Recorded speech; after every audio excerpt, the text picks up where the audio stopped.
Et salut à tous mes foufous du betting. Suite de la série, faut-il suivre tel tipster ou non?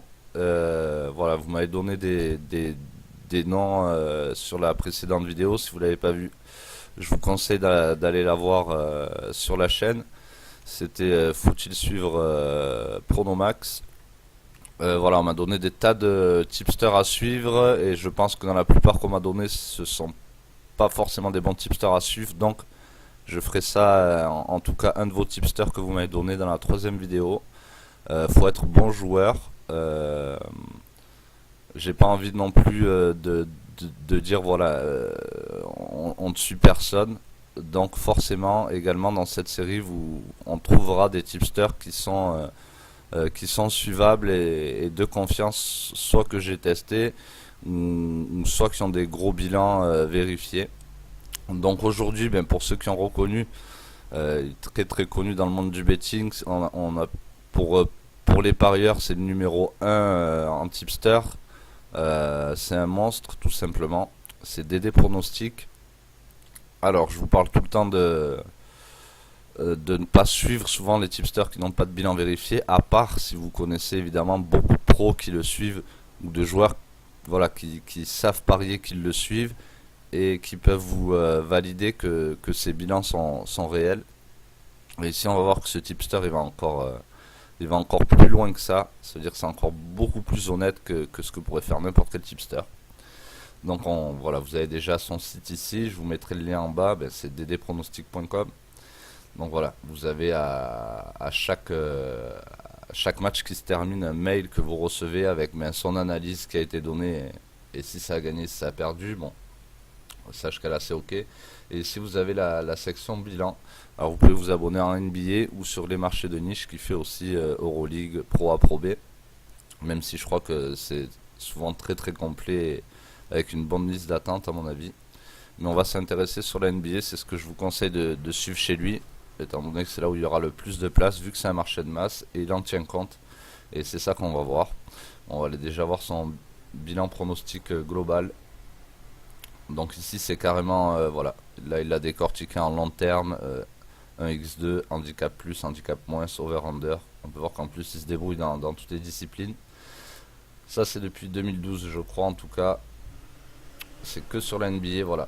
Depuis janvier 2012, on voit qu'il a 13,77% de roi et 123 unités de gain depuis janvier 2012, ce qui est totalement énorme. Je crois qu'il a jamais fait une année en négatif, même c'est sûr en NBA.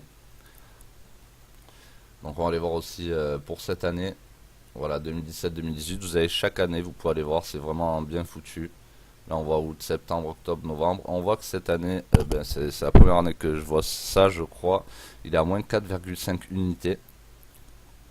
Euh, mais on peut voir qu'en NBA il est à plus 13 unités, donc ce qui est énorme avec un bilan en perte. Voilà, si vous avez suivi que la NBA, c'est au top. Et je vais venir sur ce petit point, c'est ça qui est encore plus excellent. Euh, Parce qu'en fait, là, son bilan, on le voit en négatif, mais en réalité, il est positif. Mais il fait quelque chose que les tipsters ne font pas. C'est pour ça que c'est même mieux chez ce tipster, vu qu'on sait qu'il ne trafique pas ses bilans. C'est mieux qu'il ait un bilan comme ça plutôt que Blogabet, parce que sur Blogabet, il sera à 1,62 de roi. Et en réalité, il tient compte, écoutez bien ce que je vous dis, de la chute des cotes. Ça veut dire qu'il va envoyer son mail euh, pour l'avoir testé, moi. Il va envoyer son mail, par exemple, avec une cote à 1,87. Il va voir que dans la demi-heure, ça a chuté à 1,82. Donc la plupart des parieurs vont pour avoir une cote à 1,82. Eh bien, il va compter cette cote-là à 1,82 dans son bilan. Ce qui fait que normalement, il devrait être positif s'il tiendrait compte quand il envoie le bet, comme tous les tipsters font. Mais, bon, vu qu'il est ultra suivi, évidemment, comme c'est un des meilleurs tipsters, enfin, c'est le meilleur tipster de France. Les cotes chutent même à NBA alors que c'est du marché vraiment de masse. Donc voilà, il tient en compte de ses cotes et c'est ce qui fait que voilà, il se retrouve avec un bilan négatif alors qu'il devrait être positif. Donc il l'explique, sans tenir compte de la baisse des cotes, le bilan serait de plus 5 unités avec un roi de 1,62. Mais ce bilan-là ne serait pas représentatif du résultat de la majorité des abonnés. NBA égale marché de masse, accessible à tous les abonnés. blablabla. Blablabla.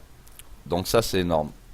Ça veut dire que vraiment quand vous voyez son bilan, vous savez que vous pouvez avoir un bilan, voilà, c'est représentatif de ce que vous pouvez avoir parce qu'il tient en compte de la chute des cotes et ça c'est énorme.